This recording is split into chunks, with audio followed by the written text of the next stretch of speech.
Ang ikalawang kabanata ng unang sulat ni San Pablo sa mga taga-Tesalonica. Kaya nga nalalaman nyo rin, mga kapatid, na ang aming pagkapasok sa inyo ay hindi nawalan ng kabuluhan. Kundi palibhasa'y nagsipagbata kami ng una at inalipusta. Gaya ng inyong nalalaman, sa Filipos ay nangagkaroon kami ng kalakasan ng loob dahil sa ating Diyos, upang salitain sa inyo ang Ebanghelyo ng Diyos sa gitna ng maraming kaligaligan. Sapagkat ang aming iniaaral ay hindi sa kamalian, ni sa karumihan, ni sa pagdaraya, kundi kung paanong kami minarapat ng Diyos upang pagkatiwalaan kami ng Ebanghelyo, ay gayon namin sinasalita, hindi gaya ng nangagbibigay lugod sa mga tao, kundi sa Diyos na sumusubok ng aming mga puso. Sapagkat hindi kami nasusumpungang nagsisigamit kailanman ng mga salitang paimbabaw, gaya ng nalalaman ninyo, ni ng balabal man ang pagkukunwari, saksi ang Diyos. Ni nagsihanap man sa mga tao ng kapurihan, ni sa inyo man, ni sa mga iba man, nang maaaring magsigamit kami ng kapamahalaan gaya ng mga apostol ni Kristo. Kundi kami ay nangagpapakalumanay sa gitna ninyo, na gaya ng isang sisiwa, pagka inaamo-amo ang kanyang sariling mga anak.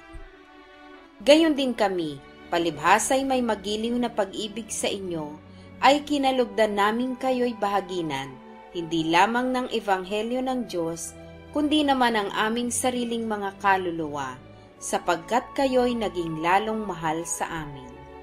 Sapagkat inaalaala ninyo, mga kapatid, ang aming pagpapagal at pagdaramdam. Amin ngang ipinangaral ang Ebanghelyo ng Diyos na kami ay gumagawa gabit araw, upang huwag kaming maging isang pasanin sa kaninuman sa inyo.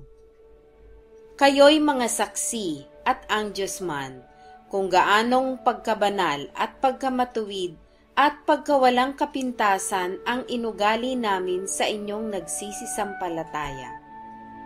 Gaya ng inyong nalalaman kung ano ang inugali namin sa bawat isa sa inyo, na gaya ng isang ama sa kanyang sariling mga anak, na kayo'y inaaralan at pinalalakas ang loob ninyo at nagpapatotoo, upang kayo'y magsilakad ng nararapat sa Diyos, na siyang tumawag sa inyo sa kanyang sariling kaharian at kaluwalhatian.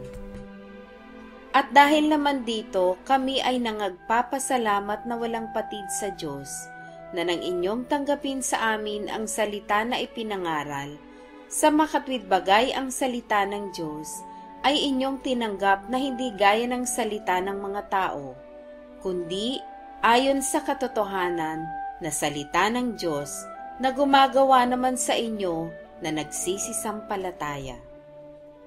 Sapagkat kayo, mga kapatid, ay nagsitulad sa mga iglesia ng Diyos na nasa Judea kay Kristo Jesus, sapagkat nagsipagbata naman kayo sa inyong sariling mga kababayan, gaya naman nila sa mga Hudyo,